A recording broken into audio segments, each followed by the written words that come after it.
This morning, we have Dr. Scott Hagan. He is the president of Destiny Christian Academy here in Sacramento, California. We are blessed to have him today. He's got a lot of years and years of leadership experience, and no doubt this morning you are going to be very blessed by his wisdom and the things he will share with you. So let's get ready to take some notes. Dr. Hagan, good morning and welcome. Thank you so much. Can you hear me okay? Give me a thumbs up if I'm coming through loud and clear. Beautiful. Make sure I'm got my power all up on my laptop here. Zoom is not my first preference in life, but it is still a wonderful vehicle to be able to communicate around the world and across the many miles. So I pray that this will be a meaningful time. I think our format, we're going to do two 30-minute teachings, and then each teacher will be followed by about 30 minutes of Q&A, if I'm correct. So we'll do two sessions, kind of a session A and a session B. So we got to dive right in. I've got about 500 hours of leadership teaching inside my heart. So I'll have to carve it into this first 30-minute pill. But where I'm so blessed, I love School of Urban Mission. I love the mission, the model, the fruitfulness. Chancellor No is one of the dearest men in my life, and just so grateful to God. So great to see everybody here from all over the place. I know some of you may have taken a class from me before or heard me before. Most of you probably haven't, which is probably good. So we'll keep this material living and prophetic and powerful. So we've already prayed. I want to talk in this first 30 minutes and kind of frame it this way. There's a very powerful kind of a calling to us in Psalms chapter 45, verse 1. It talks about my heart is stirred. The human heart, the biblical heart, even the secular heart, the way God wired us is that our hearts can be stirred. It's a moment where we feel a disruption and we feel something new and sudden. And Psalms 45:1 says, my heart was stirred, and the Hebrew there is for overflows. My heart was stirred with the noble theme as I began to write my verses to the King. My heart was stirred with a noble theme. That's a tremendous thing for me when I think of biblical leadership, is having my heart stirred, because most people now have an inordinate amount of indignation that stirs their heart. They are being overtaken by the evil that's around them, and they feel this agitation 24/7 of indignation. Now, indignation is the second way our heart gets stirred. So the first way is through what I call marveling. That's what Psalms 45:1 is about, marveling. Moses saw the burning bush, he marveled, and it's a positive energy that makes us move toward discovery, curiosity, inquisition, revelation. It's when you feel something futuristic is in front of you, you marvel at it. John and Peter, it says they heard of the empty tomb and they ran. John beat Peter to that tomb. They were marveling at what was before them. God has to capture the heart of biblical leaders with the wonder of marveling that creates this sudden burst of forward energy that makes us go after something with all of our heart. But then we're also moved by indignation. Indignation is what Paul felt when he was in Athens. And it says that he was just sitting there like he was at a bus stop, observing all of the idolatry of Athens. He wasn't conversing. It was just having an internal conversation through observation of everything that was around him. And he was observing the idol, saw the inscription to an unknown God, and it says he was provoked. God uses indignation, not just marveling, to cause our heart to move. It's a jolt to the soul. And indignation is a powerful thing because it tells us I must act. Marveling tells us I must know more. Indignation is I must act. And it's powerful. There's a third way that our hearts are stirred in the kingdom, and it's through what I call sanctum. Sanctum, it's a word that we would develop for sanctuary, but sanctum is this sudden need to find the sacred cave. It's the need to find rest and refuge, to detach from the world around us and to be alone with God. And so our hearts get stirred at times for that sanctum, that need for the sacred cave, hopefully on a daily basis. I need to be alone with the Lord. I need to detach from everything human around me and solely be alone with my Savior. Indignation. We see evil around us. The key is not to fret and to become dominated by indignation in leadership, kingdom. And it's very easy. You look at politics. Most Christians right now, no matter what political spectrum they're from, are being dominated by indignation. You can't live in a state of indignation. You can't live in a total state of agitation 24/7.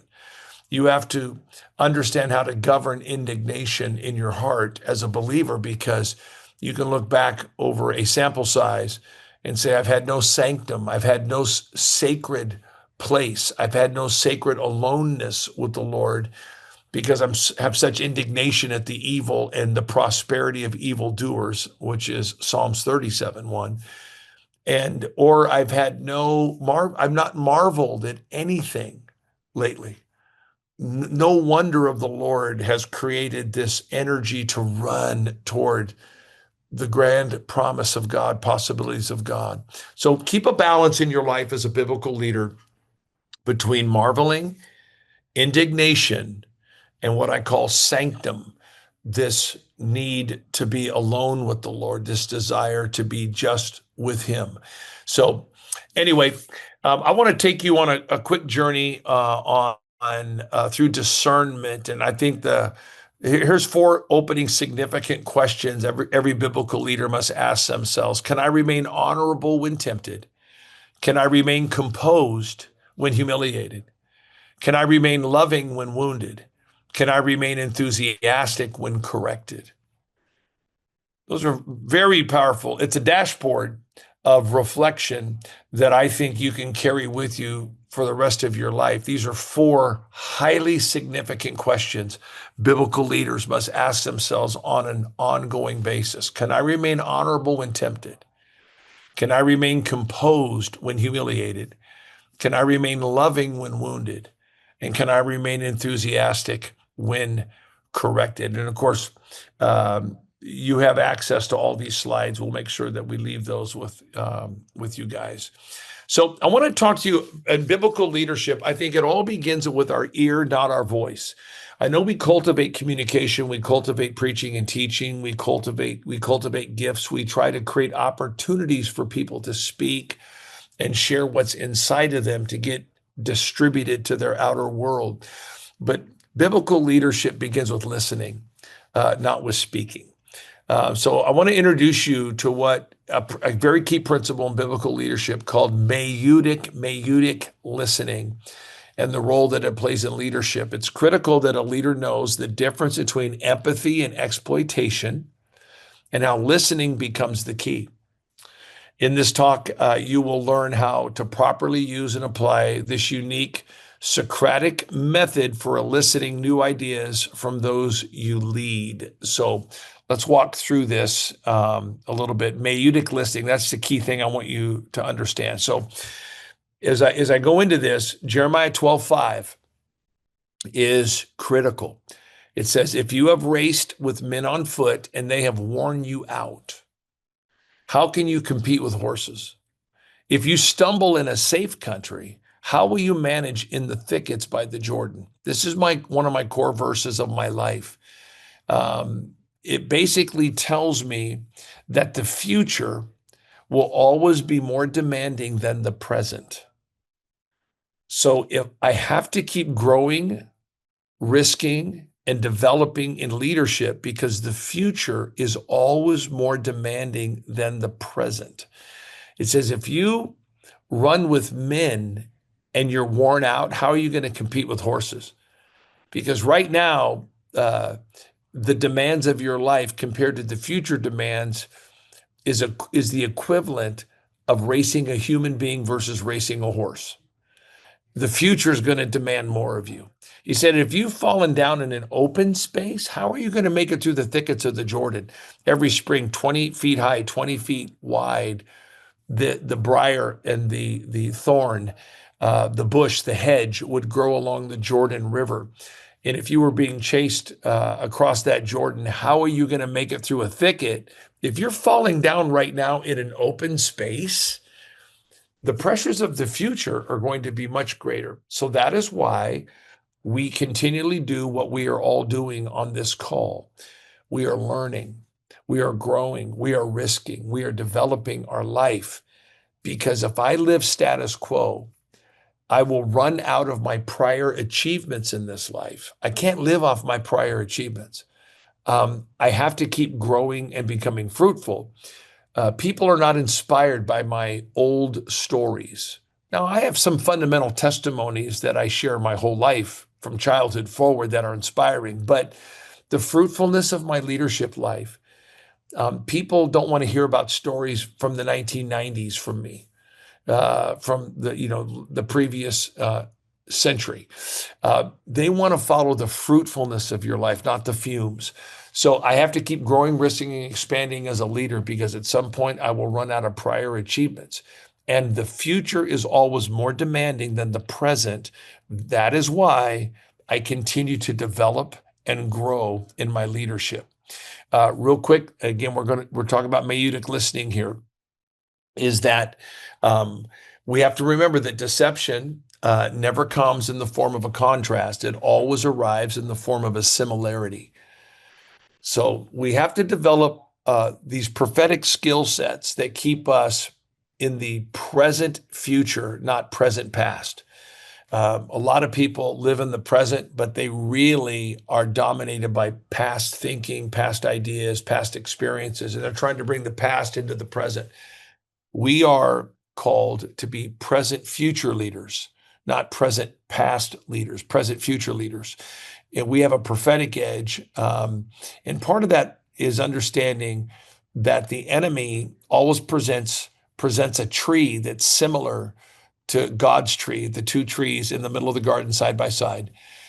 They look the same, they taste the same, they appear to be the same. And no human being with their natural eye can tell the difference between the two trees in the garden. They appear similar. They both they affected you intellectually. One brought wisdom, one brought enlightenment. They both tasted good, but one had not just good taste, it also brought the food for eternity. You eat from this tree, you live, you eat from this tree, you die. Though they both tasted good and they were pleasing to the eye. And so how's a human being supposed to tell the difference between these two trees? Is the only way to tell the difference is by what God said about the trees. So if you don't know God's word, you can't tell the difference between love is love. You can't tell the difference between what the world offers and what God offers because it looks identical from 10 feet away. And that's the dilemma our world is in. That's why they use that phrase, love is love. It'd be like me saying fruit is fruit. Well, fruit from this tree, you live, fruit from this tree, you die. So this deception comes from similarity. It doesn't come from contrasts. So how do we discern in biblical leadership between the two trees? Okay, let's keep going here. Let's go back to this maieutic listening. Maieutic listening, it's a powerful term. It comes from the Greek, and it simply means to act as a midwife. So when a midwife shows up to help bring forth the baby, the midwife doesn't pull the baby from that mother's womb, nor does the midwife place the baby in the womb. I'm not being provocative here. The role of the midwife is to coax forth what's inside that woman or that mother.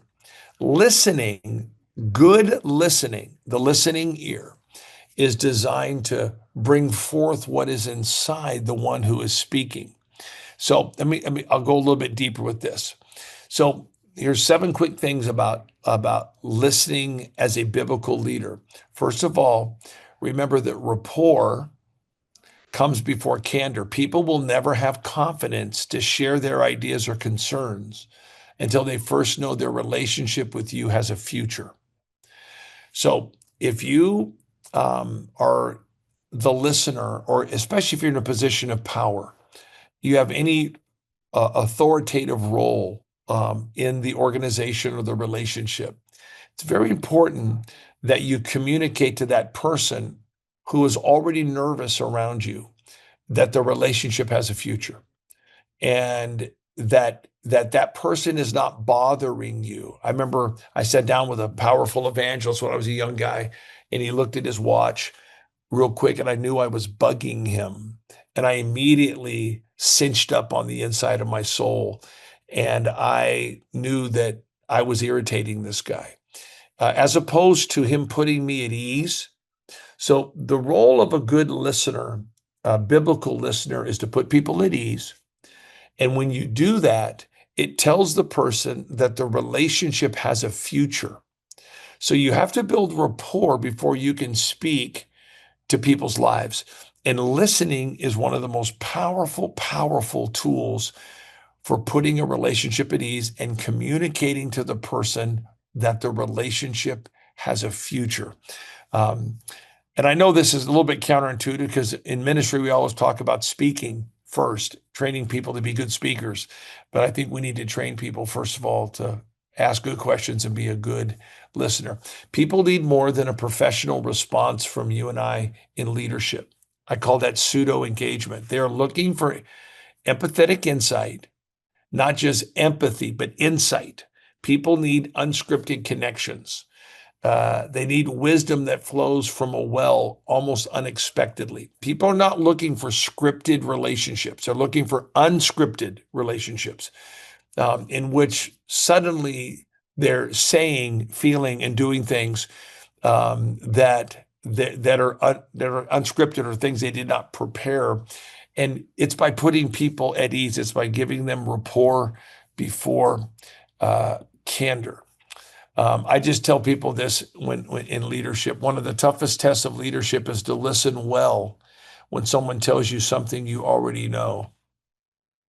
The older I get, I just have very little patience for people telling me something I already know.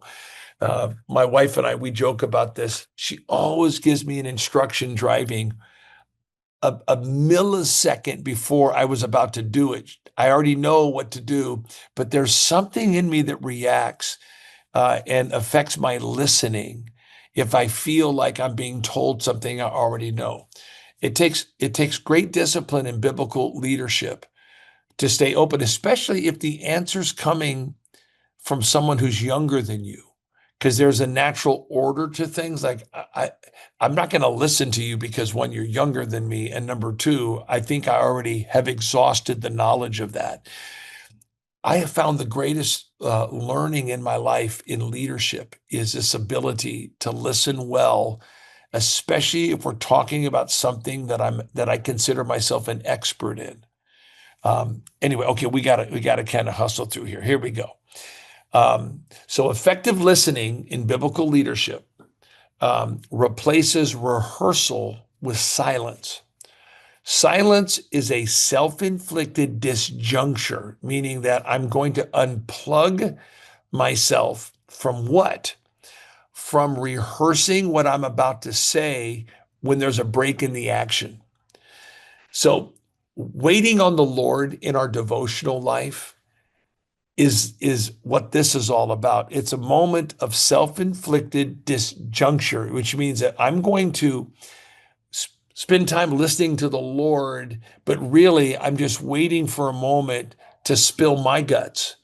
And I'm not really listening. I'm rehearsing what I'm going to say while you're talking. And I do the same thing with the Lord. I will be reading the Bible, and then I'm about to, spew out all my prayer requests and all my. Now, That's a good thing. There's a place for that, pouring our heart out to God. Absolutely. But listening to the Lord is a unique kind of silence, and this self-inflicted or this disciplined disjuncture from talking in which I'm not rehearsing. Think about on the human level when someone's talking. Um, I often I'll pretend like I'm listening, but really I'm just rehearsing what I'm going to say when they take a breath. And that's not good listening with a human being, nor with the Lord, where I'm just constantly in that state of rehearsal. Um, there is an irony and an authority in this kind of disengagement where I stop rehearsing what I'm about to say, and I'm really waiting in a place of silence with the Lord. Um, an active listener is not concerned about their thoughts entering or not entering the domain of shared language. The experience itself becomes the satisfaction when you are a good listener. So I'm not feeling anxiety if I don't get a chance to share what I wanted to share, say what I wanted to say to this person. I'm listening to them in a way of allowing the Lord, if it's at the human level, allowing the Lord to fill my thoughts, not me again rehearsing my thoughts while the other person is speaking. So just real quick, we could spend a lot of time on any of these slides. Just lastly, holistic listening welcomes a beautiful kind of neutrality that in turn releases even higher levels of internal sensitivity for sense making with people. Like I'm able to interpret what they're saying with a greater sensitivity, a greater awareness, a greater accuracy. And in reality, this is what is happening between us and the Lord when we're waiting in his presence. The connection is the communication, not what I am trying to rehearse and say. And then lastly, when just on this listening topic, very powerful word that needs to become part of your pursuit is attunement. Attunement is a very important word. It goes beyond awareness. It is the reactiveness we have to the other person. It is the process by which we form relationships. It's the practice of turning toward another person's emotions when you're listening. So oftentimes when we teach people when they're going to get up to speak, you got to read the room, man. You got to read the room. And so oftentimes as a preacher, as a teacher, you're up there and you're trying to gauge the room because you're trying to read their reaction to what you're doing. That's low level awareness. The highest level of awareness is not to be aware of their reaction to you. It's to be aware of your reaction to their reaction to you. So let's say I see somebody yawn or look away when I'm speaking. I'll do this in the context of preaching. I can collapse because now I am seeing them disengage, but I'm not aware of why do I feel so insecure, Scott? Were you unprepared? Were you not prayed up? Why am I reacting to that reaction? Attunement, I just encourage you somewhere in your writings, in your study, do something on biblical attunement. I think it's the highest plane of maturity, is being aware of my reaction to their reaction and really looking at why am I depressed after I just spoke? Why do I feel this way? Why have I allowed that to impact me this way? That's not healthy in my life. That's the real question, not why these people weren't paying attention to me. Okay, here's a great word. Take a little bit of a turn here. Is in biblical leadership, magis. Now, this word is not in the Bible, but thematically, it's all throughout Scripture. Magis is a Latin word that means greater than before. Not better than you, but better than I was before. Not greater than you, but better than I was before. I'm not closing the gap between you and me. I'm not closing the gap between what you've achieved and what I want to achieve. I'm not closing the gap between what I think you have and what I want to have. That's not the gap. The gap in biblical leadership is the gap on the inside of us between who I am currently and the potential for who I can become. The gap I'm closing is the gap between who I am currently and the potential for who I can become. If I try to close the gap between you and me in the material, I'm like a Pharisee. Jesus said, "You compare yourselves among yourselves and have no authority or lost your way." Whenever I compare myself to someone else, I lose my way. I have to discipline myself that I'm not trying to be better than you. I'm trying to be better than I was before. And if I stay focused on personal maturity, not the gap between myself and because God is telling his story differently between people. My wife's going through cancer right now. And so she had a victorious surgery, but now she's got to start chemotherapy. And so we're always trying to latch on to other people's stories to see how hers compares to theirs.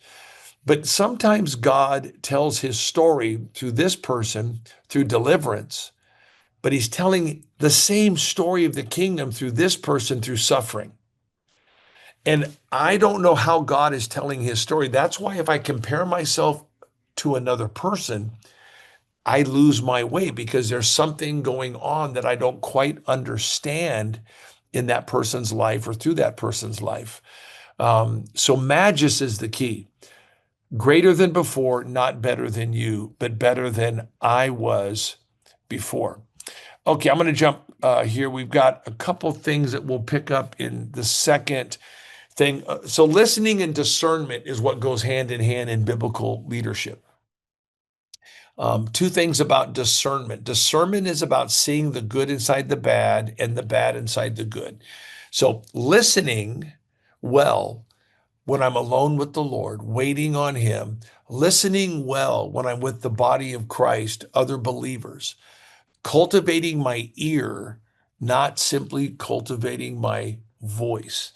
I'm not cultivating my communication skills only. I'm cultivating my connection skills so that I have a deeper sense of my world, of what the Holy Spirit is saying.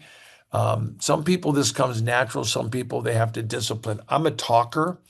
So I've had to really learn in my adult life to shut up and to practice listening because I, by nature, just fill space with my voice. And I've lacked discernment at times in my life because I have not gone through the listening phase with the Lord when I read the word, when I pray, or the listening phase with godly people around me, even strangers, even listening well to my enemies. And so discernment is the ability to spot the good inside the bad and the bad inside the good. And it requires great listening skills. Another thought on discernment is not the choice between right and wrong. It's the choice between right and almost right. And being able to, and last thing here before we'll take a break here on session A is I think this is critical and slows the process down, but I think enhances discipleship along this whole line of being a good listener who has discernment, is that people are interested in your decisions. Yes, people are interested in your decisions as a leader, but they are more interested in your thought processes that led to the decision. That's where people grow. Young people are always asking not, hey, okay, what's the decision, Pastor Scott or President Hagin? But they want to know, what was your thought processes that led you to the decision? People are more interested in your thought processes when you really are holding two opinions and you have the tension of two things in your life. They want to know, how did you work through that? And being able to explain the listening processes, the waiting on the Lord, where you really had a kind of a clean slate and you weren't rehearsing everything that you wanted to say when the person took a breath or when the the Lord. You just are pouring out your heart to God, and you're not in this place where God can speak and demonstrate and show you things that are new and that are insightful and that are critical to the decision you're about to make. So, anyway, okay, I know that was a fire hose of 30 minutes right there. That went by quick. But let's open up for some questions. However, you guys want to do this. I hope some of that resonated, some of that made sense a little bit. Hello. So, yeah, I do have a question. One part that really caught my attention is when you said that God is telling His story, even through even like through everything that you're going through. So, how do you help someone to reconcile or even like get that kind of feel when they're going through it? Yeah, it's a great question. I think in all of our heart, fear is the pathway that we want to arrest or de-escalate in people as fast as possible. And the fundamental fear of every human being is that they have been abandoned. So ultimately, the abyss, that famous scene in Lord of the Rings where they go into the abyss, that we're all trying to avoid the abyss, and that is to be eternally abandoned. So that's really the horror movie in people's minds is to be abandoned. That is the ultimate sense of terror. So fear tells a person this path you're on, this suffering that you are in is an indication of abandonment, and it's only going to intensify over time. You, as a biblical leader, you have to arrest that in people as fast as possible, because that spirit of fear, leading to more fear, leading to bondage, is a terrible thing. It's what the devil wants to accomplish in all of our life. When it was Elijah sat at King Ahab's table and Jezebel says, by this time tomorrow, you're done. And Elijah felt he was out of time. And that's one of the great fear factors in people, is that they're out of time. And they've lost hope, because hope is the belief that what's ahead is always greater than what lies behind. That's fundamentally what hope is. I believe that what's ahead is greater than what lies behind. That's why even a dying person in their last day of life has hope, because they believe that eternity, the presence of Jesus. But when a person loses hope, it's because they no longer believe that what lies ahead is greater than what lies behind. Elijah said, I'm out of time. I've run out of time. I've shot my shot. Jezebel wins.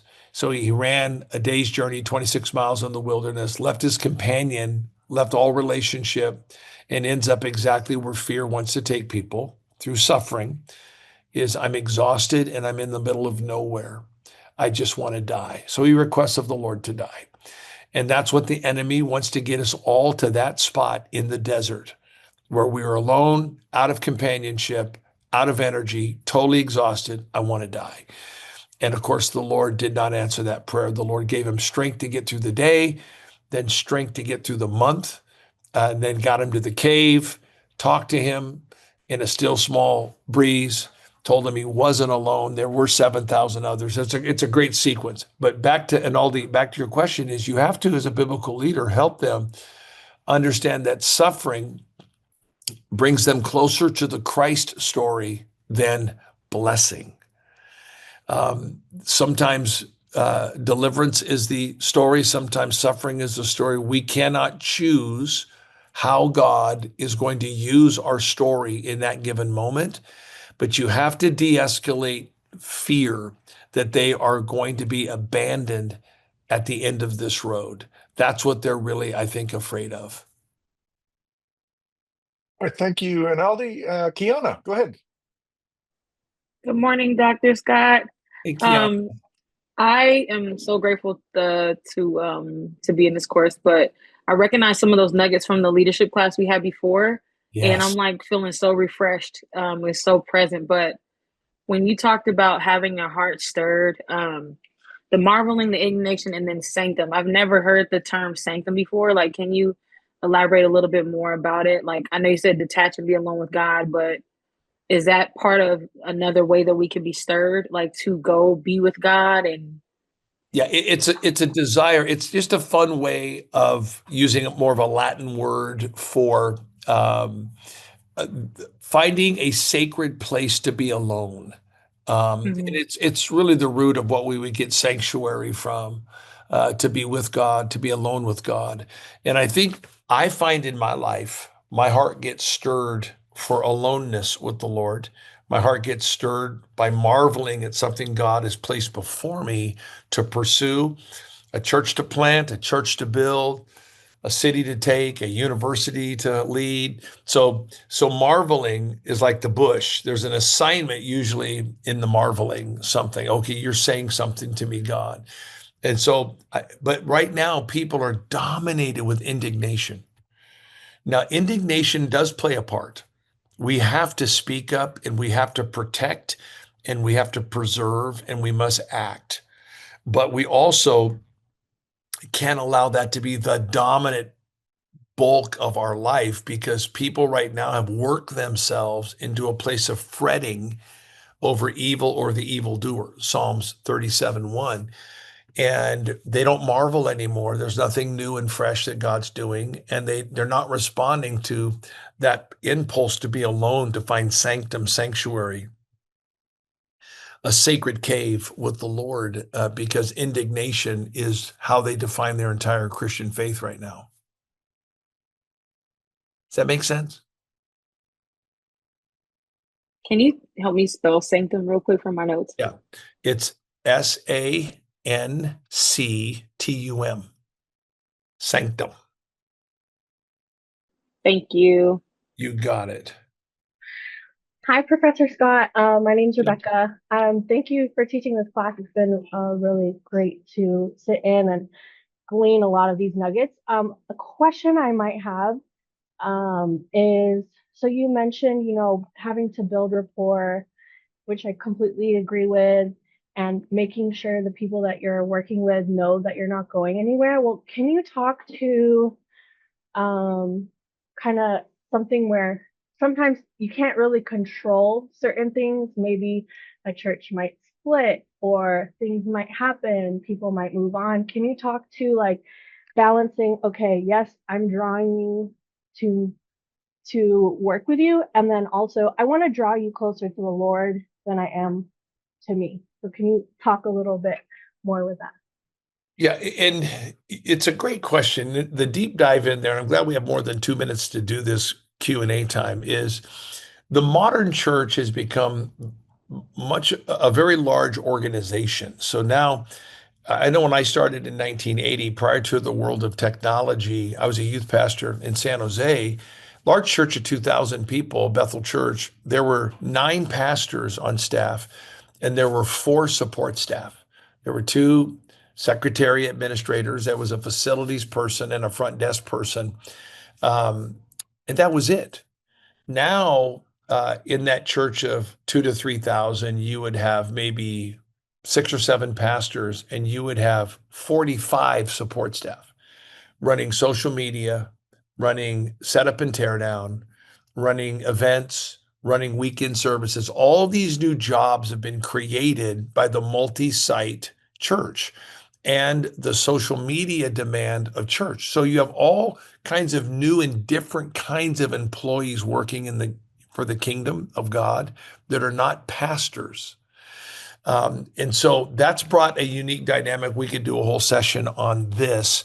But my point to your question is, yes, we have become much more HR driven and much more employee driven in local church or kingdom ministry. A church splits or a senior pastor. So you have all these people working there that you're trying to build morale, but they're connected to this larger whiplash going on with the leader or the governance of the church or some bigger story of sexual immorality or some lawsuit that's going on that starts to take away the whole ethos of the organization. and you're wondering, what do I do in that case? Most of the time, those storms are temporary. They do pass. It may take a year. It may take six months. The verse that has been my saving verse is Romans 12, when it says, as much as it depends on you, be at peace with all men. So there's a limitation to every ideal or principle of Scripture as far as applying it perfectly to everybody. As much as it depends on you, be at peace with all men. Sometimes you have to part. The chemistry's not there. The organization has failed, and people do go their separate ways. Remember, too, the first missionary team in the Bible was who? It was Paul and Barnabas and John Mark. 3 people.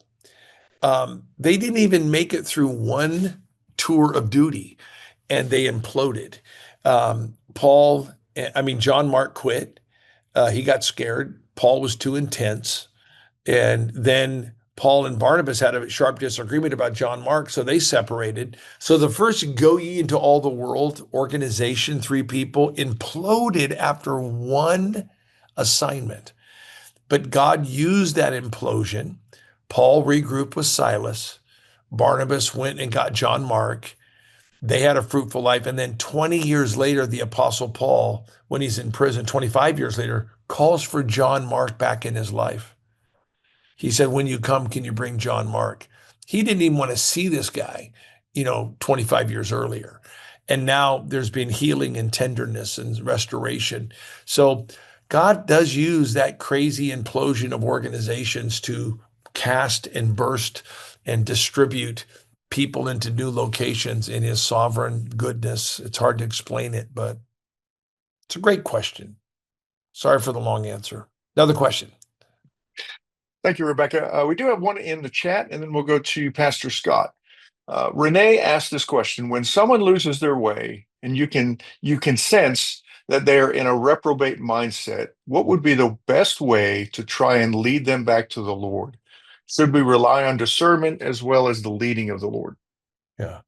Sometimes it does happen where I have to break fellowship with you. I can't be this close to evil behavior in my life. It's damaging my reputation in the Lord, or it's putting me too close to things that might. Remember when Lot was at the gate of the city, and the angels came, and what did he tell the angels? Don't go downtown. It's too intense. He begged them not to go downtown. And so we do understand there is proximity issues to sin that's real.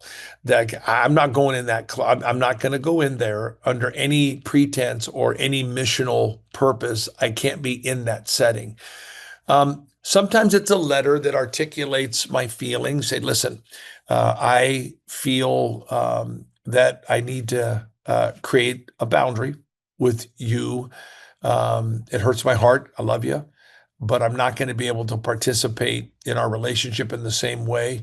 I want you to know I am always here. You always put the bridge down. You always have that last word of grace with people, even if you have to cut them off at a certain point in time or move on in that relationship.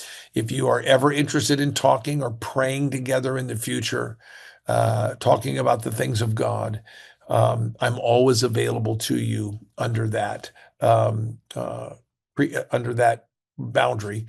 I love you, and I just wanted you to know why I'm taking these steps. And it's hard. It's never easy. It always feels like, you got gravel in your mouth. You're trying to figure out a way to say it, that you still let them know you love them. You're trying to stay loving yourself, but that you have reached an impasse in the fellowship with this person. So no simple way to do it. All right. Thank you, Renee. And Pastor Scott. I have a question about waiting on God. And when you wait on God, how do you know that there's not something that you need to change about yourself if you've done everything to change. Like if you're waiting on God just to wait on God and to wait for his timing, or if you're waiting on him and he's trying to tell you something. So that's what I wanted to know. You know, I fundamentally believe that the Lord has created enough hide and seek with me to make me stronger in the Lord. Like I play hide and seek with my grandkids, but I never do it in a way that they can't find me. And I don't think the Lord is so elusive, so mystical, so cosmic that he's playing a game with us that we can't capture what we need to capture. He's giving us a heart that will spend time with him, that will pursue him, love him more. So I would say I keep my Bible, I keep a journal.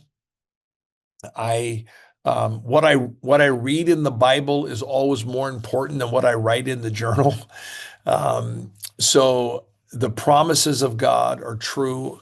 I rehearse the fundamental promises of God in my life, my whole life.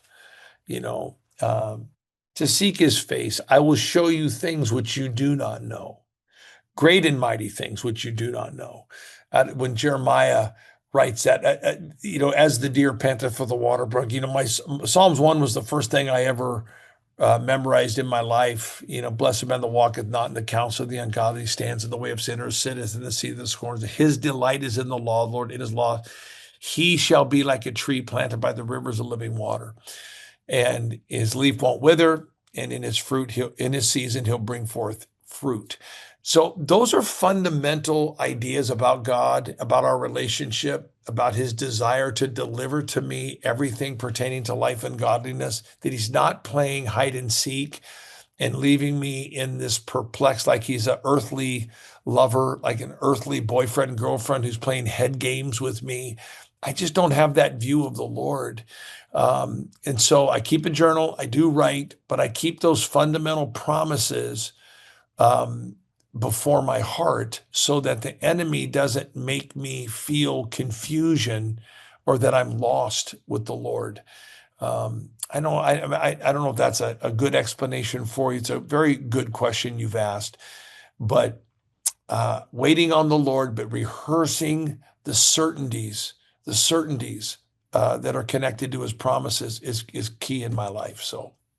And we have another question from Rebecca. For leaders, how do you make sure you're building rapport and closeness with the people you're leading, but drawing them closer to the Lord as the end goal and not in loyalty to yourself? Yeah. It's, again, I don't think it's nuanced. The Apostle Paul, on his third missionary journey, when he left Ephesus, they were clinging to his legs, and they were weeping, begging him not to go. There's a human attachment that's real, that is healthy, that is beautiful. It causes us to cry. It causes us to embrace. I don't think that is robbing somebody's worship to the Lord. I think if they're part of the body of Christ, when I love the body of Christ, I'm loving the headship of Christ. I don't think it's a clean line like that. I love people. I worship the Lord, but I don't worship people. And so I would say, I think it's a great question. You're causing me to think with that question. I think it goes back to the questions that you ask people. The person that you love, you have rapport with, are they building a blind loyalty, an unhealthy loyalty to you as a human being? And sometimes I think that comes if you as a leader are longing for that unhealthy loyalty from them. If that's not something I'm trying to build in them toward me, I don't think it's going to happen. But sometimes you have very misguided, and you tell that because of their inability to let them go. It's good for pastors when people leave their church somewhat on a consistent basis. If you're large, once a month, you got a family going over here. It's always a heart check. These people, they belong to the Lord. It's like my children. My children come from the Lord. They come through me, but from the Lord. And they don't come from me. They come from the Lord. They came through me. So as a pastor, as a biblical leader, I hold loosely the lives of the people. And I know that God distributes and jumbles up and scatters people all the time. And my heart gets tested whether I'm insecure about that or whether I'm a control freak trying to. So I think my ability to send people, to let them go, to let them be part of the broader body of Christ is always a check of my own heart that I have a healthy relationship. Now, I've moved on from 3 churches. I'm 62. I've had 43 years in ministry. I've had, 3 major assignments in this life. And when I left those churches, I bawled like a baby. We literally hung on to each other and cried. Is that an unhealthy loyalty? Absolutely not. It means that we did a great job. We became a body. We became bonded, that the love that I read in 1 Corinthians 13 was alive in our heart. So just because people feel a bond, a love, a loyalty, an emotion toward their leaders does not mean that's unhealthy whatsoever. But ultimately, they cannot choose the person over the will of God or over the person of Jesus. So don't look for the absence of emotion in that relationship, that tearing. You're tearing my heart out, is what Paul said. You're ripping my heart out. When they begged him not to go to Jerusalem because they knew he would be bound when the daughters of Agabus prophesied. So there was great emotion, but there was no mixing of his love for the Lord and his love for people. One more here from Pastor Scott. How do you practically practice active listening with God and with others? Any tips? Yes, I will when I sit with people. And I actually took a PhD course on this when I got my doctorate, and I thought it was a stupid class. And then it changed my life because I realized I was a terrible listener. And it really, the one discipline is to train myself not to rehearse what I'm going to say while they're talking. That's key. They're talking. In the past, I'm rehearsing everything. As soon as there's a break in the action or they take a breath, I'm jumping in to say everything I've been rehearsing. Disciplining myself not to rehearse my words. And then allowing there to be silence when we're talking. There could be 20, 30 seconds after they're done talking. I don't just jump in with the next breath, but having more pause in my speaking with people. With the Lord, it is enjoying instrumental music, not lyrics, has been a big part. I'll play music that's instrumental, that is not causing my mind to sing certain lyrics. That's kind of an emptying of my mind, a quieting of my soul. And I will keep a journal near me, and I will spend, when I begin to wait on the Lord, I'm not beginning with petition. I'm beginning with thanksgiving, and I'll just rehearse all the goodness of God in my life. I'm bringing nothing, Lord, to you. I'm going to wait on you to speak to my heart today, Lord. And then, of course, I have prayer points, and that's part of my prayer time, but really, truly waiting with an empty mental vocabulary with the Lord. And the only thing I will fill that time with is maybe just reflections on his goodness. And then I'll have a journal nearby for him to talk to me. I'll feel an impression. I'll feel a thought. It could be a word in my heart. And speak to me, Lord. Speak to me, Lord. I'm listening. I'm listening, Lord. All of those scenes we see in the Bible are real and powerful and true. And you just have to practice that and take that mental approach to your time with the Lord differently. All right. Thank you, Pastor Scott. I know you have a lot more content to move forward with, so we will move into session number 2, and we'll pick up with questions at the end of session 2. I'm going to then take a little bit different approach on some of this. I wasn't quite sure. I didn't know we were having some of the same students. I don't want to repeat some of this, but I got some new material I want to share. For the one who asked about sanctum, this is a great definition of it. It's a private place from which most people are excluded. It's a great term. It's a sacred place, a private place from which most people are excluded. So it's a Latin word. It's a great word, and it's kind of the whole basis for the idea of sanctuary, that sacred place, that set aside place. Okay, let's jump in to the scriptures here today as well. And so there's a concept I touched on when I did this last fall. I want to go a little bit deeper with this in biblical leadership. And it's the concept of moral imagination. I spent a lot of time lecturing on this particular topic. And moral imagination is a term that comes out of the French Revolution, which followed the American Revolution, in which there was this desire to obliterate at every level the French way of life, the monarchy, the whole bit, and kind of do what happened in the American Revolution. But there was great concern from people of England, and there was a politician named Edmund Burke. He was a Puritan, but he was more politician than Christian. And he coined a term called moral imagination, in which it explained the nuance of leadership and transformation, where you need to be surgical to remove what needs to be removed without destroying everything like a wrecking ball in its path. I have come to realize in my studies and writing on this, it's just a powerful concept.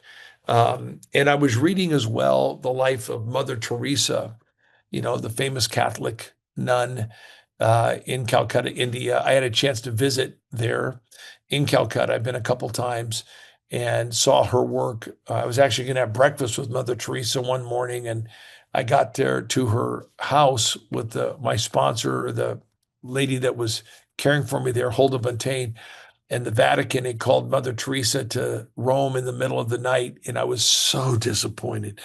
I've been mad at the Pope ever since when he did that. So I almost got to meet Mother Teresa.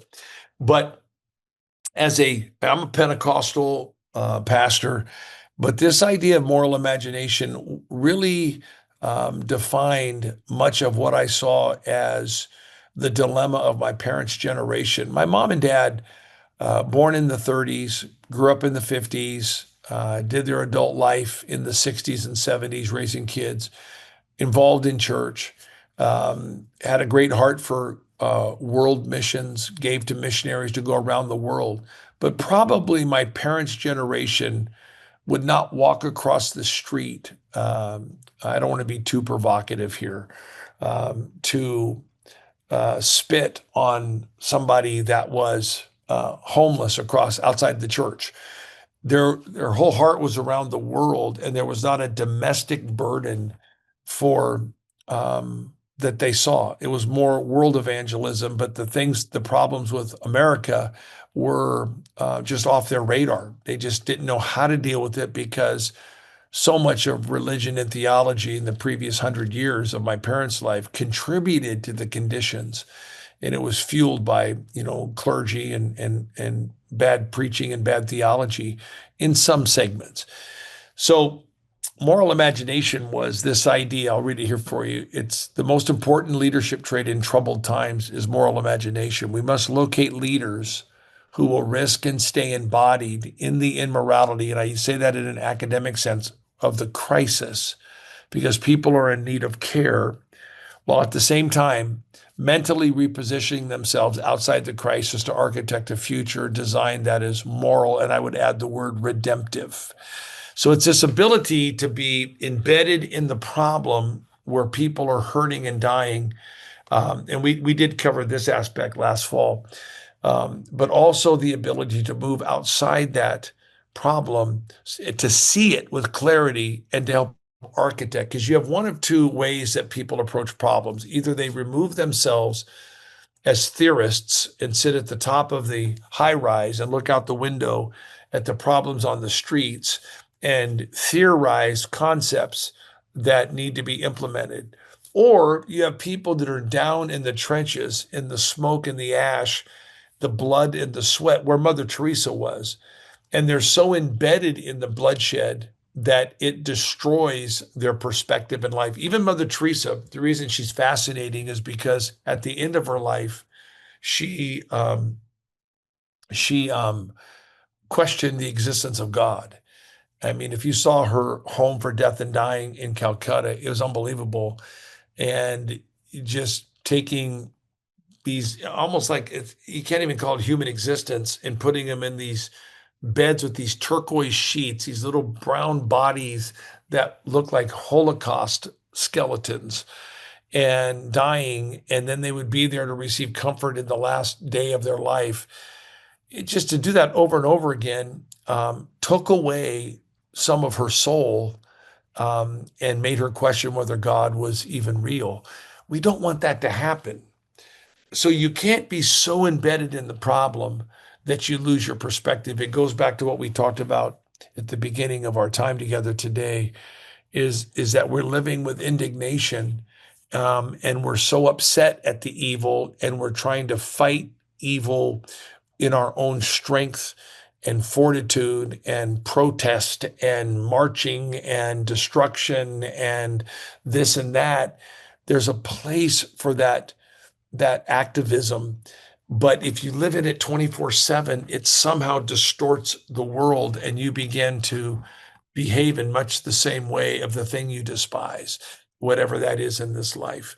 And so moral imagination is a powerful point of architecture that is important for us to practice. So how do we do that? We have to have settings in, like the one you're in now, in leadership, where we can think tank our way forward, where we can contemplate, reflect, write. And remember, the greatest leaders in the world are writers, thinkers, and speakers. And some of you by nature are good speakers, but maybe you hate writing, and you've never cultivated thinking, critical thinking with a group of people that are collaborative. The best leaders have all three components. They're writers, they're thinkers, and they're speakers. That's why it's important to write, even if you hate writing. And what's crazy is with all of our AI, adults are able just to put in a sentence and say, create this book off this idea. And we're just losing our ability to write. When we write, it develops our communication skills because it builds our vocabulary, and we're able to synthesize our thoughts in more concise ways that become like a precise scalpel that is sharp and meaningful, and it can penetrate and it can produce more because you've cultivated your language, your ability to use the right words in the right moment. That's what writing does.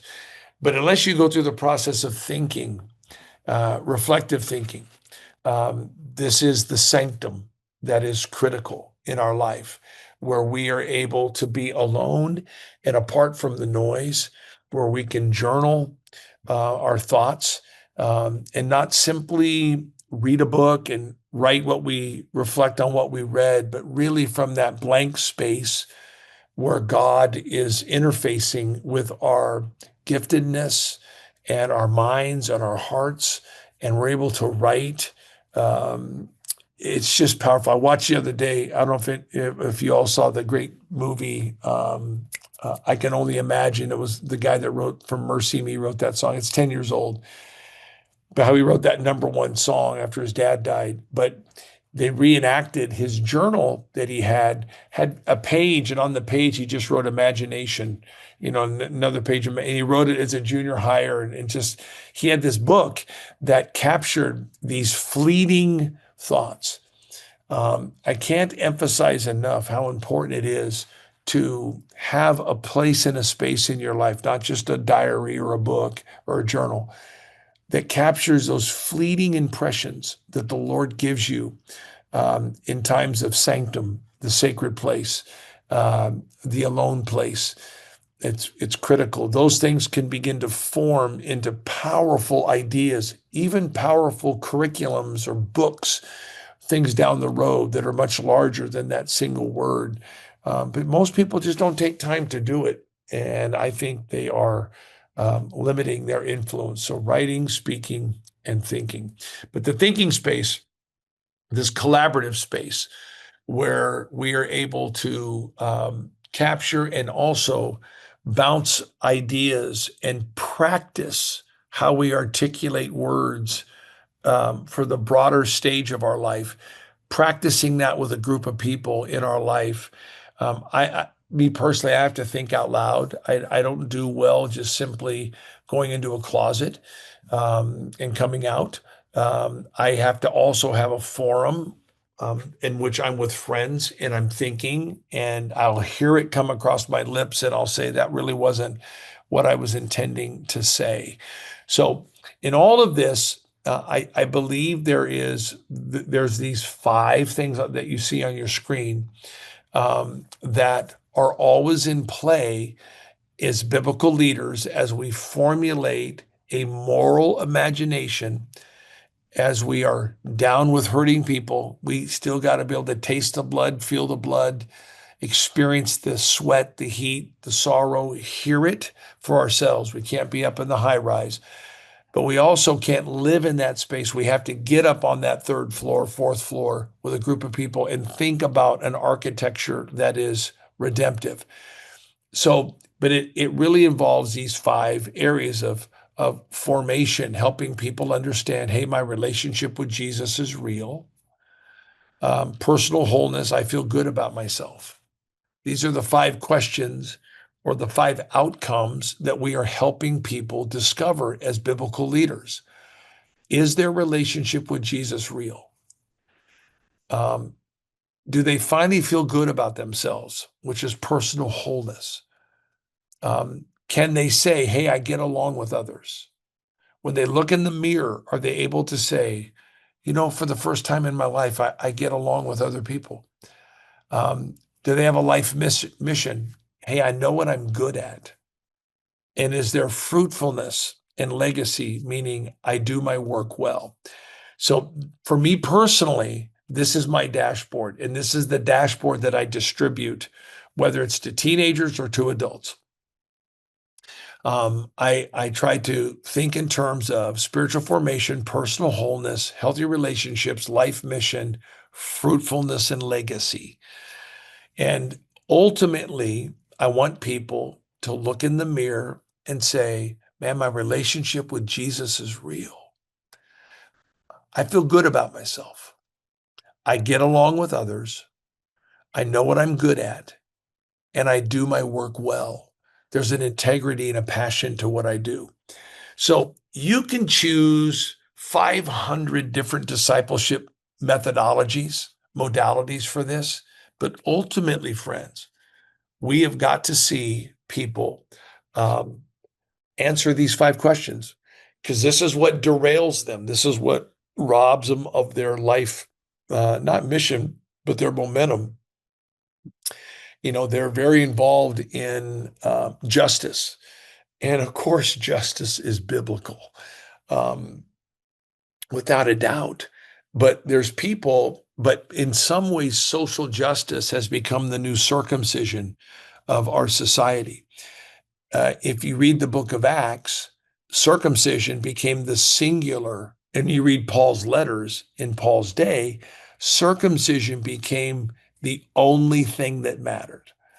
And it frustrated Paul because he was trying to accommodate the importance historically of circumcision, but the circumcision of the heart, Romans 2, but the Judaizers, this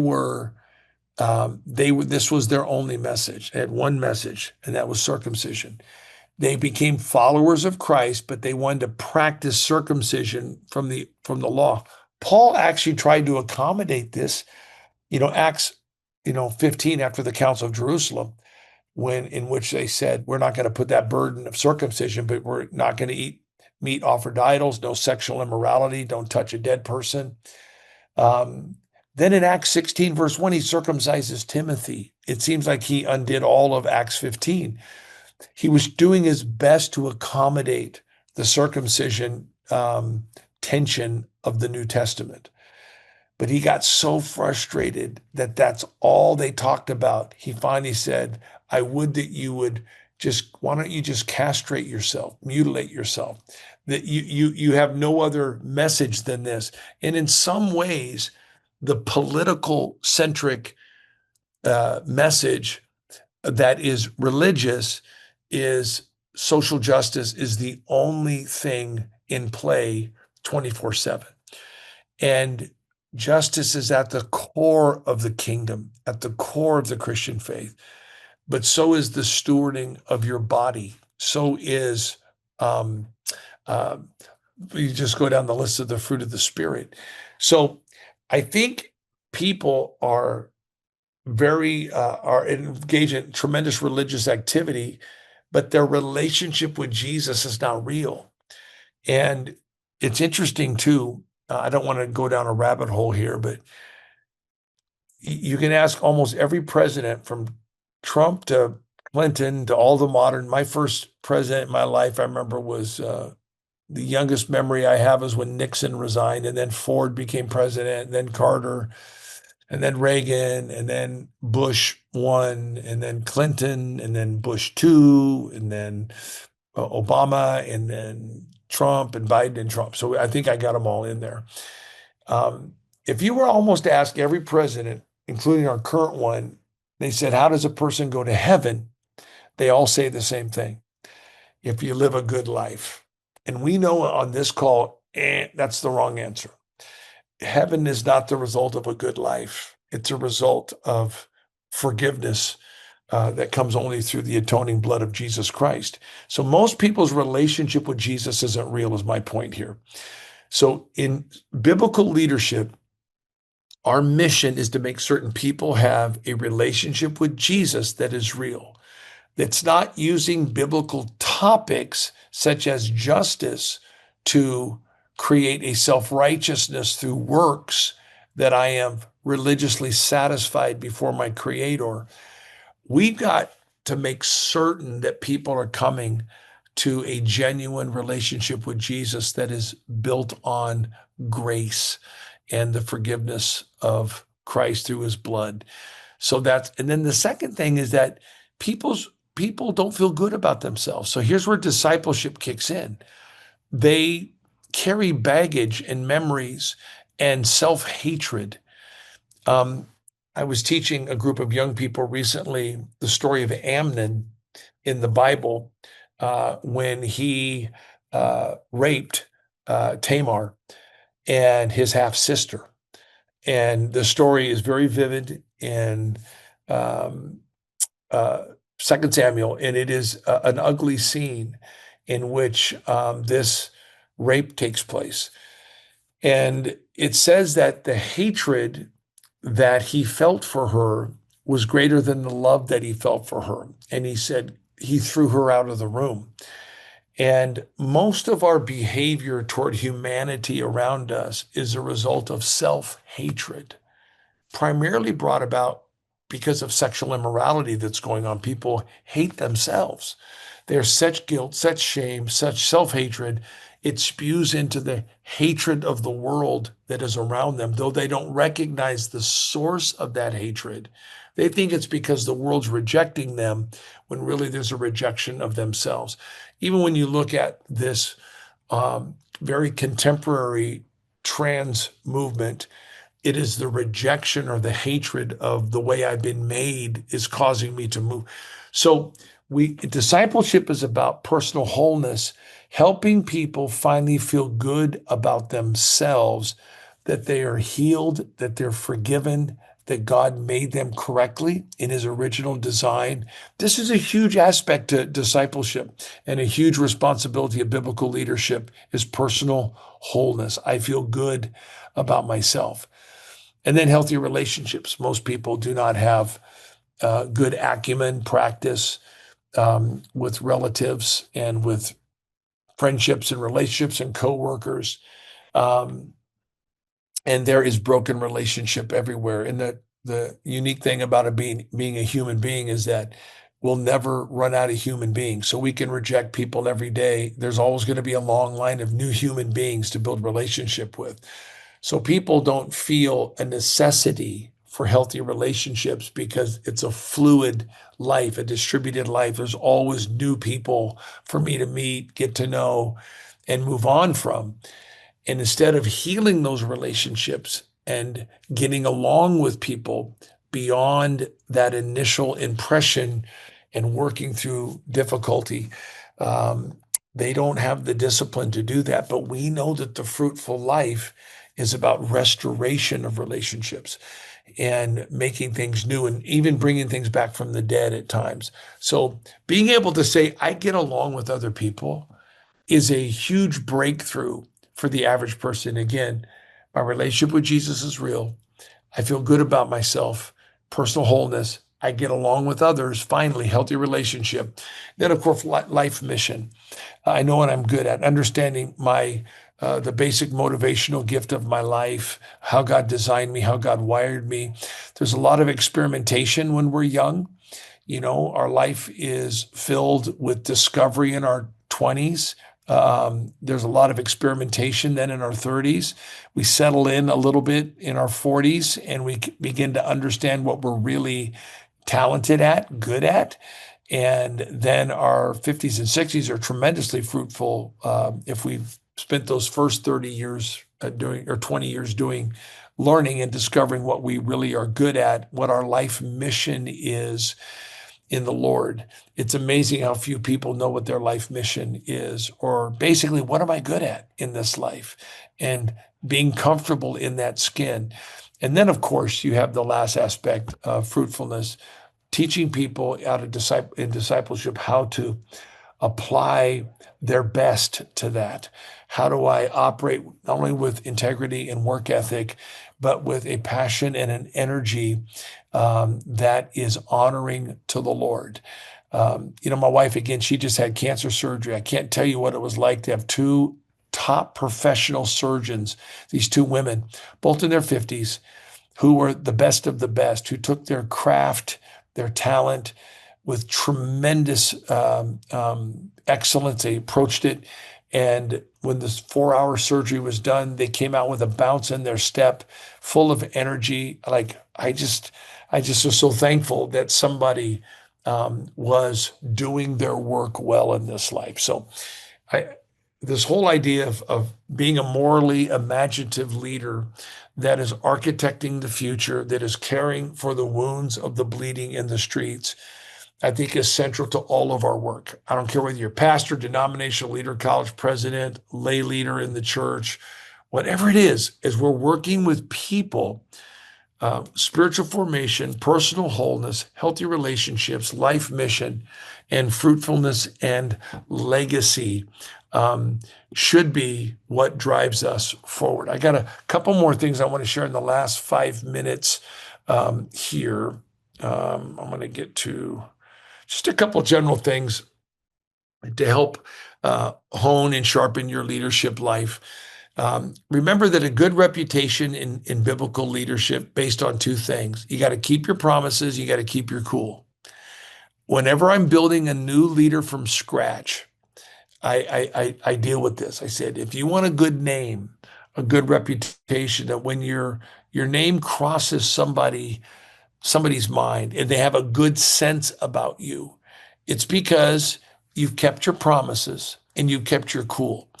If you lose your cool in leadership, you get frustrated at this life, if you live in a constant state of indignation and you can't just settle it down, you're just always irritated, agitated at people, and you lose your spirit, you basically have written a check that will take you 5 to 10 years to cash.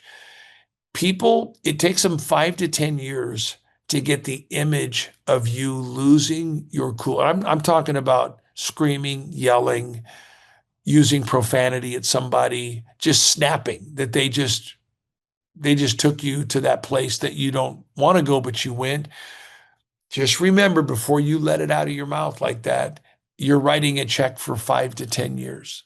It'll take them that long to forget that you were a hothead. I learned that from Pastor Crabtree, who was my mentor.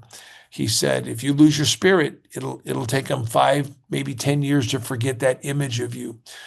That was a powerful statement that has governed my lips and caused me to think twice, speak once, think twice, don't speak twice, think once, about my tone and timing.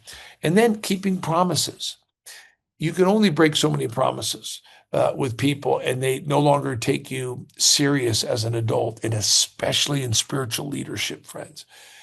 You can't tell a lie. You can't be caught lying. You cannot say you're somewhere and you found out that you were somewhere else just because it was convenient. Okay, let me wrap this up here with this next half hour here. I'm good on my phone here. So just that point about you can't lose your spirit, you can't break your promises for people. Your good name, which is more than gold, is predicated on these two basic principles of not just being a truth teller of biblical truth, but being able that when you lend your name or promise to something, that you don't break that promise. And if you do break a promise, if you're not able to deliver in a timely manner something that you promise, you simply have to own it as fast as possible and simply say, hey, I promised you this. I apologize. I'm sorry. I wasn't able to get that done. This came up. How would you like me to approach this? And just kind of submit yourself to the person that you broke the promise with. They'll look at you as a person of strength. They won't look at you as a person of weakness. But if you're caught lying, even casually lying, it's almost an unpardonable sin. So I tell young leaders, don't get caught one time. You can't lie. You can't. If you're caught telling 2 stories, not one. If you're caught covering yourself because you're humiliated with something and you felt like it made you appear to be a less than leader, a weak leader, and you thought just kind of telling a lie or something to cover your basis or your rear end, you will be looked at different for the rest of your life. So it's one of the most important principles of biblical leadership is the keeping of your cool and the keeping of your promises. So, okay, I think we kind of hit the 30-minute mark. We're right at that now. So let's open up for any questions kind of on that, maybe that content of moral imagination or those 5 important outcomes of formation, wholeness, healthy relationships, life mission, doing your work well, that anybody kind of wants to talk about. All right. So if you have a question, go ahead and raise your hand or stick it there in the chat box. I do have a couple here. Rebecca asked you, Dr. Hagin, if you could repeat the anger quote. The anger quote is that if you lose your spirit or lose your cool, it will take someone 5 years to forget that image of you as a hothead. It'll take them 5 years to get that picture out of their mind of you losing your cool. Is that the quote you wanted or the statement? I think so, because she mentioned the 5 to 10 years. So I Yeah. think that's probably what she was Yep. referencing there. Yep, there it is. And Tara asked this question: how do you help a child whose father, who was a minister, get through lies, broken promises, and forgiveness, and think through the 5 dashboards of thinking? Well, the key thing in that question is the word child. It would depend on the age of that child. Because one, you would probably try to shield them from the reality of that storytelling of who their father actually was, if they're real little, and understanding that perspective is going to come with their natural maturation of life, where they can handle more information later on. You know, my dad he's passed away. He passed away in 2004, was an immoral man. He had children out of wedlock. He was a violent man. And yet he was in the Pentecostal church leading song services on Sunday nights. So I grew up with a tremendous duplicity of what a father is, what a man is. And so how did I reconcile that? The Lord brought me some great examples and some great men. They were primarily my coaches that were a different kind of man. So I saw the contrast. That contrast didn't make me angry at my father. It gave me a perspective about my father, because the whole of my spiritual life, my time in the Word, was forming my emotions about my dad. It wasn't just a single topic. Because the fruit of the Spirit helped me organize my father emotionally in my life. All the stories of the Bible, the disappointments of men in the Bible, the disappointment of fathers in the Bible, David's story, Peter denying Christ. I began to see the anthropology of human beings spiritually, and it gave me a compassion and understanding. I lived disappointed, but then I also became grateful for aspects. I had good discipleship where people said, let's focus on the good things that your dad gave you. My dad gave me a lot of my personality, my storytelling. My dad went to all my games, supported me, gave me a sense of self-confidence. So I began to get these general thematic ideas of good things that came from my dad that offset this other thing that came from my dad. And I just saw him in the total picture of the scripture, humanity, God's mercy, image of God. And I never developed an animosity or a retribution in this life toward others because of my father's behavior. Back to the question, how do you help a child? The love of that mother can offset much of this. The love of a grandfather can offset much of this. The love of a surrogate man in the church that loves your son or daughter can offset much of this. That's good. I do have one for you, Pastor Scott. In regards to the aspect of you're talking about the upholding character and being honest, for all leaders struggle with failure at some point, Yeah. in some form or fashion. What would be your approach or advice to those who have and or will experience failure along the way? Yeah. It's very good. So you have to distinguish, I think, between immaturity and failure. Some failures are elevated failures. I go rob a bank down the street, come back. I can't go to my small group and say, man, I was struggling today. I pulled a gun on a guy and robbed his money. And man, would you guys pray for me? I just want to really get through these struggles. People will look at you cross-eyed. So that's an elevated failure that probably is in a different category of volition and choice and sin, as opposed to, you could be a respected man or woman of God, and you can confess your struggles in life, but they have to be moderated, not concealed. But you've got to be wise and understand the difference between weakness of the flesh, weakness of the spirit, general immaturity in my development as a human being, and also in my spiritual maturity, and the sins that are disqualifying a person from having spiritual authority. We all fail. We're all work in progress. There is enormous margin to embrace people who are imperfect and yet still journey together toward those great kingdom ideals. I don't expect perfection. A person loves God, but they're late to meetings all the time. They're effective, but they're not good with money. They're numbers. They're not good getting their budget reports in. Their receipts are missing. But gosh, they lay hands on people and they get healed. So you have to contextualize weakness and failure, immaturity correctly out of your own sense of spiritual maturity. What are we actually talking about here? Are we talking about somebody that is, engaging in godless secrecy in their life? Or are we talking about, pretty evident struggles that everybody kind of sees the struggle that you have in your life? You're too busy. You're not spending enough time with your wife or your kids.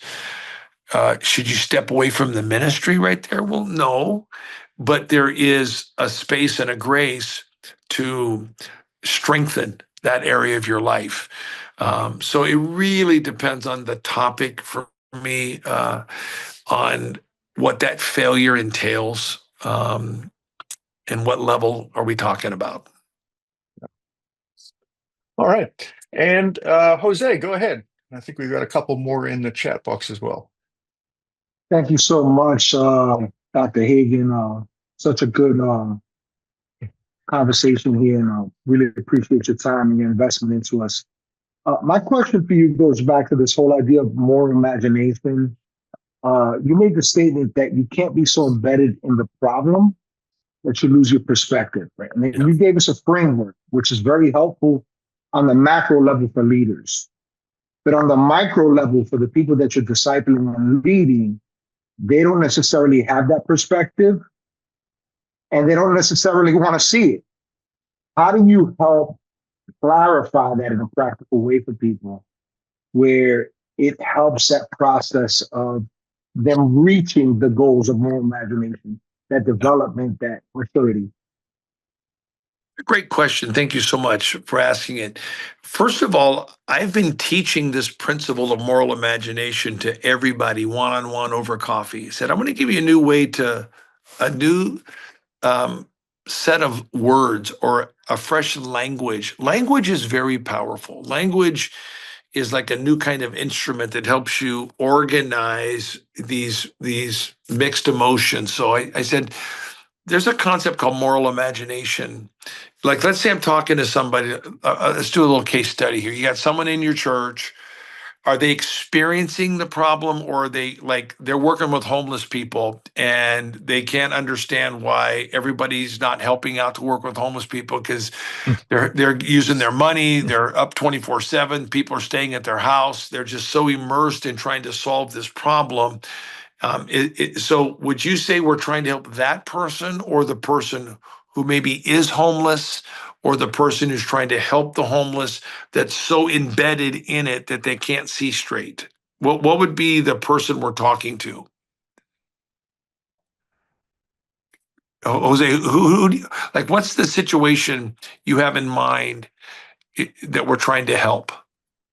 Well, I mean, everybody's learning, but people are at a different pace, right? And people come into this walk with different expectations. For some people, it's just, I'm in crisis. I just need help. For other people, it's, man, I really want to grow. I want to know God. And so there's a subjectivity to how people view this process of growth and maturity.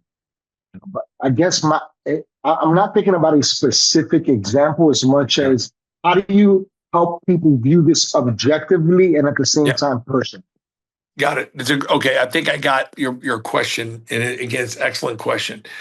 So people come to the church or into our lives with one of two dominant circles. And each circle has a question. This circle could say, do you love me? And then this circle is more dominant. Do you need me? So when someone comes to the church saying, do you love me? It means I'm hurting, I'm bleeding inside. My dominant need in the immediate sense is healing. I need some help. I need some love. I need to de-escalate the intensity of everything going on in my life emotionally? Do you love me? And so you spend most of your time helping that person feel healing in their life. Okay. The person B comes to your church and they're doing great, but they feel unwanted or unneeded in the kingdom. Hey, man, do you need me? I'm here to serve. I don't got any pressing issues that are causing me to bleed out right now, but I'm bored. I'm feeling unwanted. I'm feeling unneeded. Can you activate me and use me in this ministry? So you have a different set of conversations initially with this person. Now, ultimately, both circles come to life. Do you love me? Do you need me? So no matter where a person is coming in, they're going to ultimately ask both of those questions. Do you love me? Do you need me? Your ministry has to be designed as an entry point, their initial point. Sometimes they come in, hey man, do you guys need me in this church? You need me? You need my help? I want to serve. I want to use my gifts. I want to give. I want to do something. Great. There's no marriage issue going on. There's no crisis going on. None of that's evident. Ultimately, something will happen where they're going to need to be loved. Another group of people come in. It's all about they're bleeding out, man. They're not ready to serve. They're not ready to minister. They just are. They need help. They need help. So you got to design ministry to take both of those entry points of people, but understand the same person's ultimately going to have both questions asked. Man, do you love me? Do you need me? If you answer that question in people's hearts, do you love me? Do you need me?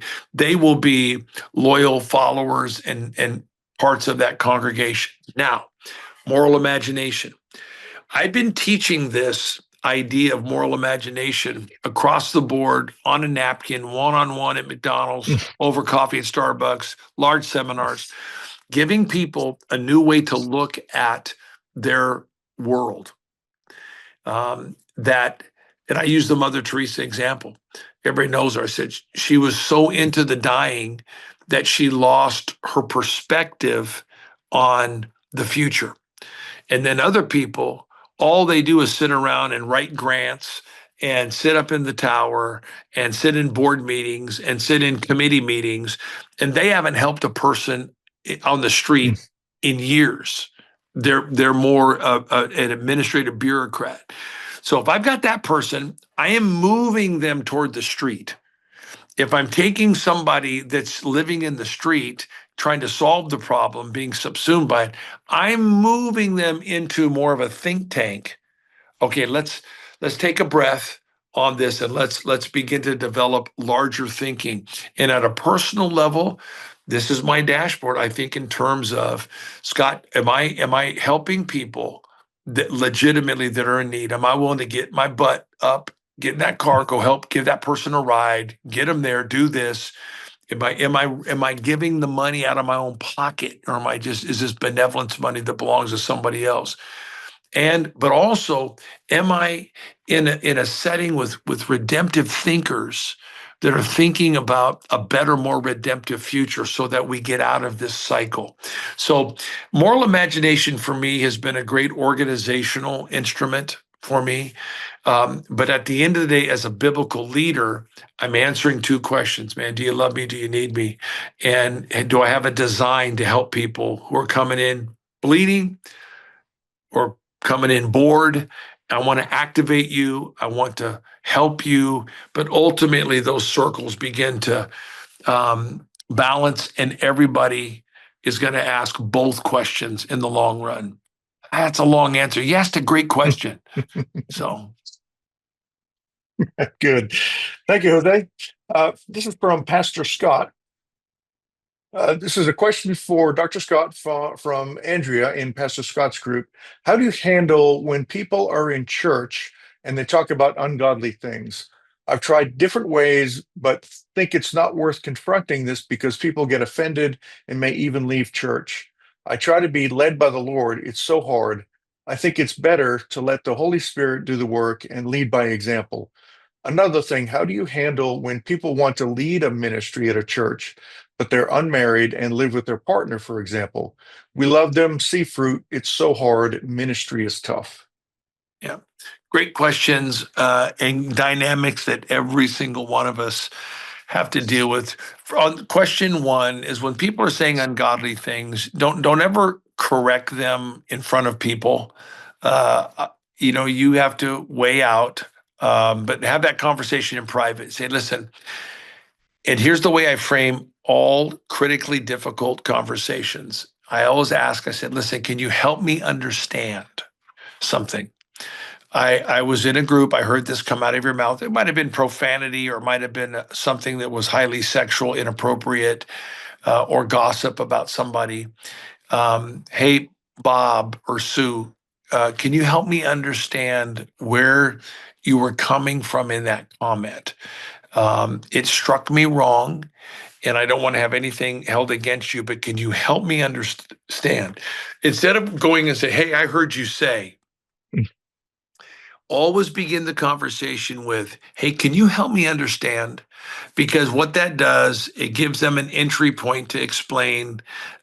You're not a judge and jury. It also indicates that you're open to having a larger perspective on that conversation that maybe you weren't a part of or didn't see. But I always start it with, can you help me understand? Say, okay, I've heard you. I just want to encourage you in the Lord that our speech, 1 Timothy 4:12, be thou an example in speech, conduct, faith, love, and purity. We tell our young people at the school here all the time, we're big on no profanity on the football field, basketball court, coaches, nothing, because if you can control the tongue, you can control the rest of your body. It all starts with the tongue. So I give them a rationale for the controlling of the tongue. The other piece, of course, if people are living together, no. They cannot be in a place of spiritual organizing in that church. They cannot have anybody looking to them as representatives of the moral clarity, the biblical clarity of that organization. No. All right, thank you, Andrea. And this is from Kiana. What's a great way to shake off that image of a hothead instead of working through it for 5 years? Prayer is the key, I know, but how can one sort of reset quicker as a leader alongside other leaders? Great question. It's speed, the speed of your humility. So Elijah's out there, the axe head, the school of the prophets go and they start to build houses, and the axe head flies off the handle into the water. And what happens next is that the prophet cries out, I lost it. And most people, when they lose something in this life, lose authority, lose a moment, lose their way, they hide and they don't say anything. They just get quiet because they're embarrassed or they're prideful. And the fastest way to restore it is to own it as fast as possible. I've dropped things in a lake. I lost my puka shells in the lake in 1974 on a dock as we were loading the car to go to another back home, and we wouldn't be there for a year. And I was embarrassed that I dropped them. I saw where I dropped them, and because I saw the rings in the water, like a target, were right there. Could have dove in, but it would have put everybody back. So I said, I'll get it next year. So the next year we came back, or a few months later, and then I go, it was somewhere over there. So the more time went by, I lost the location of what I'd lost. It was pinpoint. The faster you cry out, I lost it, then they said, where? And then he said, right there. And the prophet then took a stick, which was the cross, an emblem of the cross, touched the point where it was lost, and the axe head floated up like styrofoam. He put it back on the handle and he was back in business. You can lose things, but if you quickly say, you know what just came out of my mouth is not honoring to God, would you pray for me that I would hear the Lord faster next time and not do that? Would you pray for me?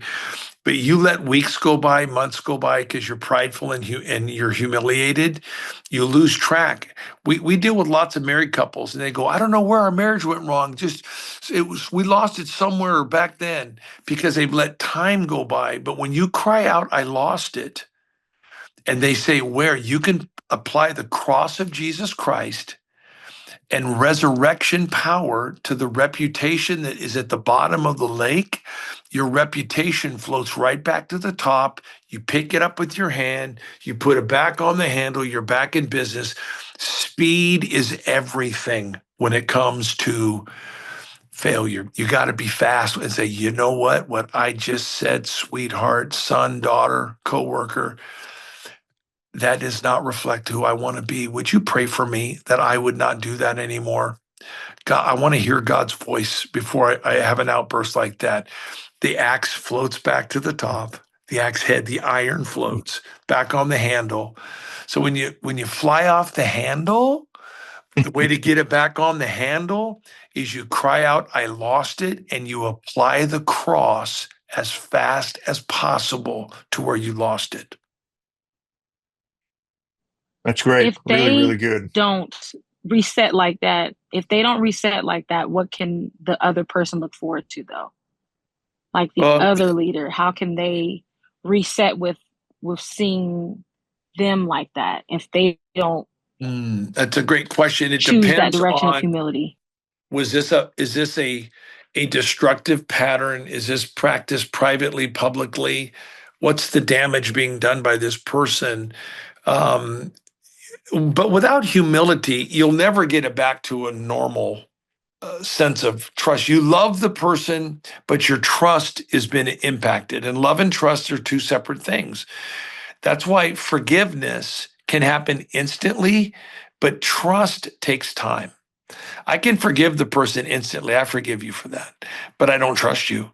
And we have a mutual stewardship of this organization or this group of people. And now I have to navigate that immaturity in you, which is going to hinder our relationship. Our freedom has been lost because now I have to be very calculated and measured. I have to set the table a certain way in order to guard against an outburst like that. So you lose your freedoms with that person. And it just depends on if you're shoulder to shoulder doing something in the organization with people. If people look to the both of you for one thing, makes it tough. It makes it tough. And again, you privately got to go to them and say, hey, can you help me understand what's going on? Can I share with you how that impacted me and how I feel it's impacting us? But first, can you help me understand why that happened? Amen. Thank you for that. You got it. And one here from Curlin. How can we effectively build trust within our congregation that has experienced hurt? And what steps can we take to encourage members to open up to the possibility of healing and moral imagination in our community? The context here is that he's a campus pastor 1 year in, and the campus has gone through a lot of transitions. Yeah. You will be shocked at the power of consistency and the miracle of time. A consistent life and life-giving teaching and preaching and a few good experiences, because you can't tell anyone to stop feeling something. All you can do is give them new experiences so they can begin to feel something new. But you can never tell anybody stop feeling that way. People can't stop their feelings. You can only help them feel something brand new. And consistent life-giving leadership is powerful and can erase that residue pretty quickly. So don't underestimate the power of a consistent life-giving leadership presence that even in a matter of a few weeks or a couple months, it'll seem like old ancient news. Thank you. You got it. Good. Very I had good. fun. Well, Thank you, any guys. final thoughts there, Pastor? No, I love doing these. I like live much better, but this was fun. This was fun. Hey, you guys, I do a 5-minute leadership class every week on Instagram. It's free. And so follow me on Dr. Scott Hagen. Hagan, Scott Hagan, on Instagram, and I just posted one yesterday, and those are a lot of fun. Those are just free, helpful. It's called the 5-Minute Leadership Class, so those are available to you on Instagram.